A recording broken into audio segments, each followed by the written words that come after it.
Mayong uto sa itong mga suking tigpaminaw. Sa kanina ka listeners nato karon sa Bantay Radio Online, mayong buntag, mayong hapon, mayong gabi kung asa man mo naminaw, mayong pagkuyog ka nato karon sa itong programa nga Ang Balaod ug Ang Katawhan. Mga kabantay, ako sa bang inyo ang abogado sa kanginan, inyong alagad sa pagpanerbisyo. Ako si attorney, inyong kabantay, ako si attorney Michael Miko Sanchez Sabaliero, nag-alagad ninyo diri sa itong programang Ang Balaod ug Ang Katawhan. Naminaw kamo karon sa Bantay Radio Online, di naka-hook up ta sa pipila nato ka mga partner radio stations. Ang kaniyatong programang Ang Balaod ug Ang Katawhan, ang tumong tinguha niini nga mas madali, sabton ug mas mapaduol sa katawhan ng ato ang mga komplikado nga balaod, mga komplikado mga news, mga kabantay. Una mo shoutout sa data sa itong mga radio partners, no? Atong partners sa Light FM 98.9 Gihulngan, Sir Giovanni Ferrer og si DJ Wave. Nasa tay partner nato sa DYAJ One Heart Radio 95.3 Sambuan, atong kabantay, Sir Alan Rosete. Nasa ta sa Star Radio 98.3 Tayasan, Sir Ayan Lahato. Sa DYPS BT Radio 98.1 Tuburan, ang atong mga kabantay nga si Sir John Manggubat, Sir Raniel ug si Sir Roland. Naa sa data madunggan sa DYHR Shine Radio 99.9 sa Toledo, Radyo Natin 94.9 sa Balamban. Kuyog na to itong kabantay, Sir Jojo Menorias. Mo shoutout sa data labi na tanan sa ato ang ASIL Laboratories nga team o sa ato ang Lactopapi Probiotic Food Supplement nga team. Labi na sa ato ang top 1 distributor sa Lactopafi o Lactovital Food Supplement, ang Lactocom Marketing agi nilang Sir John Serreño. Sir, kumusta? Maingoto ninyong ra? Para sa dahil sa itong mga listeners, no? Ang ato ang Lactopafi o Lactovital nga food supplement available sa 360 Pharmacy, La Nueva Pharmacy, Universe Pharmacy, Didings Pharmacy, Majesty Pharmacy, o Queen's Pharmacy, o uban na inyo ang mga suking parmasya, mga kabantay. So magkuha na dahil mo sa Lactopapi Food Supplement. Now, kabalo ba mo mga kabantay? No? Katong gatuon pa ko sa abogasya. Kanang usahay mas stress na jud ta sa kadaghanon sa toang basahunon. Usahay mga malain na ang ato ang kalawasan tungod sa sigig binasa. Ang nakatabang yun ako mga kabantay, kaning Lactopafi o Lactovital Food Supplement. Mo ni nagpahimsog sa kong kalawasan para magpadayon og pagtuon. Mo ni nakapaghingsog sa kong kalawasan para magpadayon og panerbisyo sa ato ang programang Ang Balaod ug Ang Katawhan. Karon mga kabantay, natay usa, no? Kapipila natay pila, no? Kalawom og sensitibo nga hisgutan. Atong hisgutan karon nga pagkuyog nato mga kabantay. International justice. Mo ato na ning i-dissect kaning jurisdiction, no? Sa International Criminal Court og ngano mang naapa nila, no? Si former President Rodrigo Duterte. Unsa man dining Rome Statute. Ato ning tukion karon mga kabantay sa itong pagkuyog. Kani sa di ay mga kabantay ato man sad good. Normally inad kanang sa una mag-celebrate mangguta og EDSA anniversary, no? Karong exactly today mga kabantay, February 25, no? That's the anniversary of the EDSA People's Power Revolution. Now naay gahisgot karon ngananong dili man ni gi-declare as national holiday. Unsa man di ay jud no ang kaning People's Power Revolution. Og para nako mga kabantay, mo share lang ko gamay nga opinion kung nganong dapat nga i-declare ni siya as national holiday. Kani mga kabantay, dili ni sayon mga hisgutan, ato ning tanawon, usara jud ang sentro niini mga kabantay. One is the principle of accountability. The other, the will of the people. Mga kabantay, ang kanimang Rome Statute, mo ni ang dokumento, no? The prime document that institutionalized, no? Nagpasimugda aning International Criminal Court. Now, kung ang usa ka nasod mo ratify, mo subscribe sa mga prinsipyo niini, mahitabo kay ang kaning nasod ni uyon nga mahimong sakop no within the jurisdiction of the International Criminal Court. Pasabot niini miila siya no kaning nasura sa jurisdiction sa ICC. Miangkon siya nga kung ang iyahang own, no, the nation's own justice system mapakyas no, sa paghatag og hustisya sa mga seryosong krimen, pwede na dayon isulod sa ICC mga kabantay. It is important to emphasize that the justice system must first fail. Ang Pilipinas ni ratify ni atong 2011 nga mosulod ta sa jurisdiction sa ICC. For almost 8 years until 2019 kung diin nga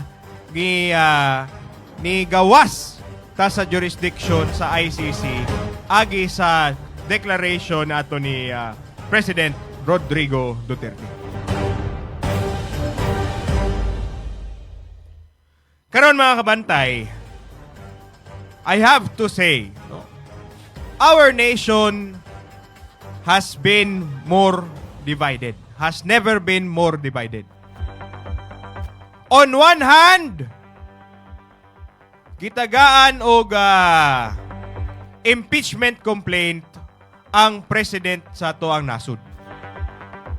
Gidungagan pa og further allegations 81 billion nga gisulod og mga bagahe in cash ni mga kabantay ha para kuno ihatag sa tuang presidente. Ikaduha, ato ang vice president utrosad isangatan og impeachment complaint. Unya, ang ato ang former president na surrender ngadto sa Hague, sa ICC jurisdiction.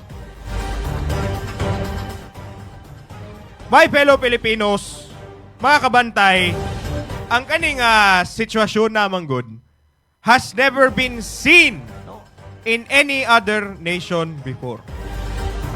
Former president charged with breach of humanitarian law. Ang president and the vice president gipangkasuhan og impeachment complaint. Ang former house leader nagtago-tago sa. Lisod mga kabantay, we are left in a vacuum of whether our governance structure is still alive. Mobalik ta sa to ang paghisgot karon mga kabantay. Karon ang ICC og ang pipila ka mga justices og mga abogado sa International Court conduct na ni og preliminary examination sa mga aligasyon kuno sa pagpatay, no, aning drug war sa administrasyon sa kanhing President Rodrigo Duterte. Ang kasagaran manggod nga argument, mga kabantay, muingon sad ta, attorney, pag 2019 pamantaning hawa sa jurisdiction sa ICC. Akong tubag sad ni ana, sakto man. We declared our intention not to be part of the Rome Statute by 2019, mga kabantay. Now, ang argument manggod sa partido nilang President Rodrigo Roa Duterte,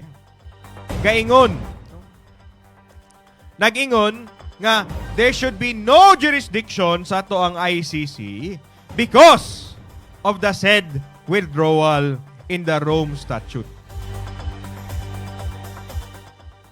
Apan, mga kabantay, ato sa ning sagulan, no, og legal nga diskurso. Naamang gutay gitawag nga residual jurisdiction, mga kabantay. Sumala sa Article 127 of the Rome Statute gaingon, ang withdrawal sa usa ka nasod does not hamper, no, dili makapahunong sa mga proseso nga nagsugod samtang membro pa ang nasod. Sa simple nga definition, mga kabantay, kung nagsugod na ang ICC og process, no, before ni exit ang kaning nasura, pwede ragihapon ipapadayon. Pwede pagihapon ipapadayon ang investigasyon. Ang kaso karon sa Pilipinas, nagsugod manggod ang preliminary examination before ni withdraw ang Pilipinas sa jurisdiksyon sa ICC. Busa, nag-argue ang ICC, ang PICAS nga partido nga naapagihapoy jurisdiksyon. Mga kabantay, dili ni siya ingon nga retroactive power, no? Continuation ni siya of the process that was started samtang, no, membro pata sa ICC. Atong hunaon-hunaon, mga kabantay. 2011 nisulod ta sa Rome Statute which in effect, no, places us in the jurisdiction of the ICC. Pizza 2011, mga kabantay. Pag 2016, naglingkod ang ato ang former President Rodrigo Roa Duterte. Pag human ini, pag 2019 ra, mora na siya ang operative date, no, sa ato ang pag-withdraw sa ICC jurisdiction, mga kabantay.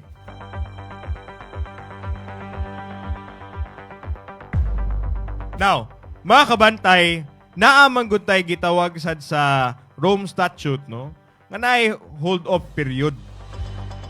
The fact that a nation withdrew from their commitments in the Rome Statute, dili na ingon automatic nga di na maimbestigaran from that day onwards, no. Nana sila ay murag holdover period, mga kabantay, in effect, no. Ang kaning formal effectivity of the withdrawal of the Rome Statute is only applicable 1 year thereafter. Atong kwentahon, mga kabantay. 2011 ni sugod ta og subscribe sa principles sa Rome Statute nga nasulod ta sa jurisdiction sa ICC. 2016, nilingkod si former President Rodrigo Roa Duterte. Pag 2019, ni gawasta, ni file taog ka ng manifestation nga di na ta gusto, no?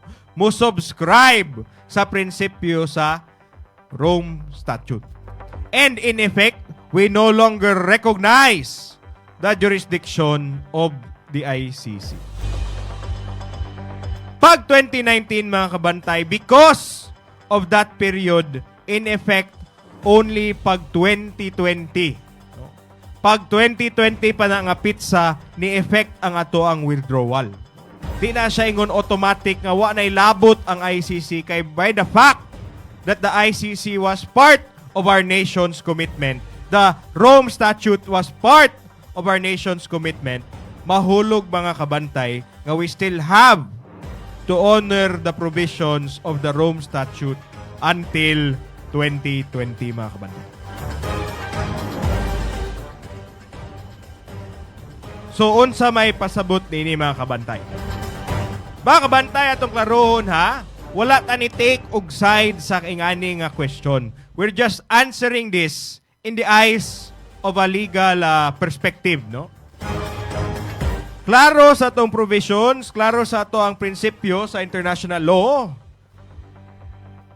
Ang mga acts nga gipang highlight aning ICC nga trial, ICC nga proceedings pa di ay, mga kabantay. These acts, these alleged crimes were in fact committed within the ICC's jurisdiction, mga kabantay. Ato nang klarohon, mga kabantay, ha, kay kasagaran na humakitaan sa ato ang mga social media, sa tong mga Facebook, gaingon, wa na lagi na sila jurisdiction. Uy, man, hagbay ratang nihawa, na, mura man iguyab nga magsige balik-balik. No? Mga kabantay, then again, we have to be clear, our law is likewise clear, nga ang kaning jurisdiction is, kaning mga alleged crimes was still part of the window, no, of the period of investigation of the ICC.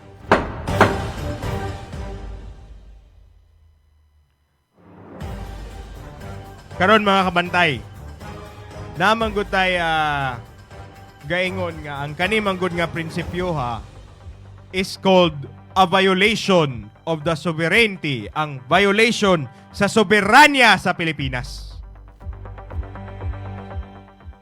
Sa dihang, ato dahing hinumduman, mga kabantay, ha, sa dihang niapilta sa Rome Statute, voluntarily, it meant that we limited to ourselves sa ato ang sovereignty in so far as our commitments to the Rome Statute is concerned.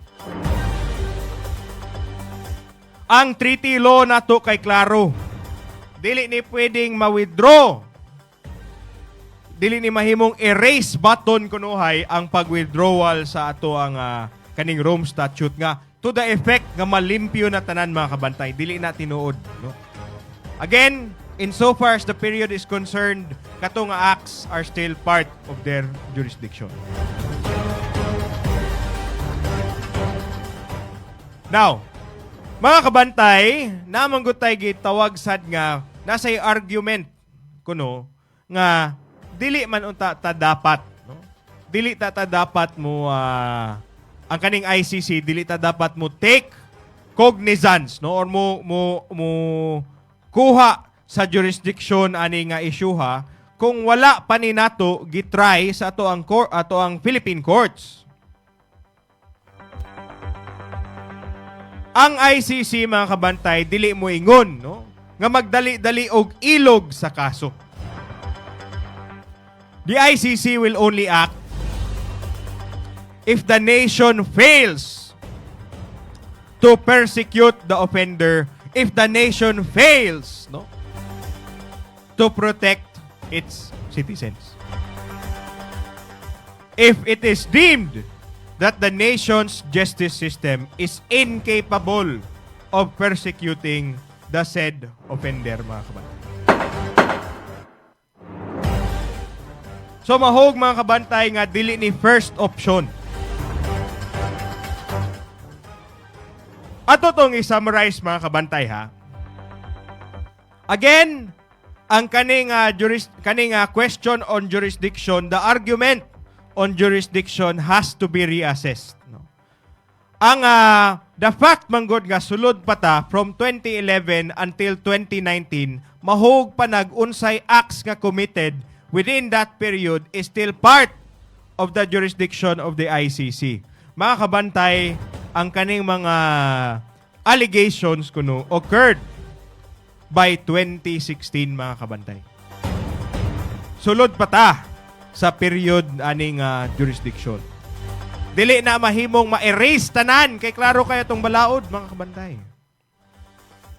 That's why kita as a nation, we have to be learned enough nga ang kaning argument about jurisdiction has to be reassessed.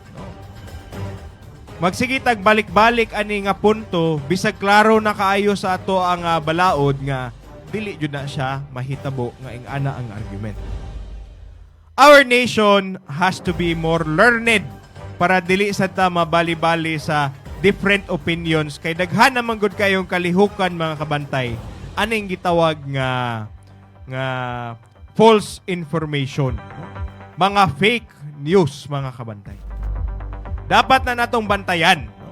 Albeit the argument of jurisdiction can still be raised, medyo lisod lang siya mga kabantay no kay naaman sa balaod. So busa naklaro ta na ang kanang question aning daghan manggubangutan na mga kabantay. Nga tinuod ba na attorney nga napay jurisdiction ang ICC? Ang ako ang matubag yun mga kabantay in so far as 2020 and before, no? Before that period is concerned. Until 2011 until 2020 mahulog jud mga kabantay nga ang naapagihapoy jurisdiction ato ang ICC. I hope na klaro na mga kabantay, maghisgot pa sa taog lain no nga kaning prinsipyo regarding aning accountability because of the celebration of the EDSA People Power Revolution nga karon nahimo na lang special working day. Kuya usad ng special working day. Sa una, gi-declare yun nag regular holiday. Karon special working day. Ambot kaha mga kabantay, basin ay gustong malimtan, no? Ang ato ang presidente aning nanong gi-celebrate niya ang kaning EDSA People Power Revolution. Maghisgutan na mga kabantay. Pagbalik nato sa itong programang Ang Balaod ug ang Katawhan, maminaw lang ta. Og pipila ka reminders sa itong pinilanggang sponsors. Please stand by.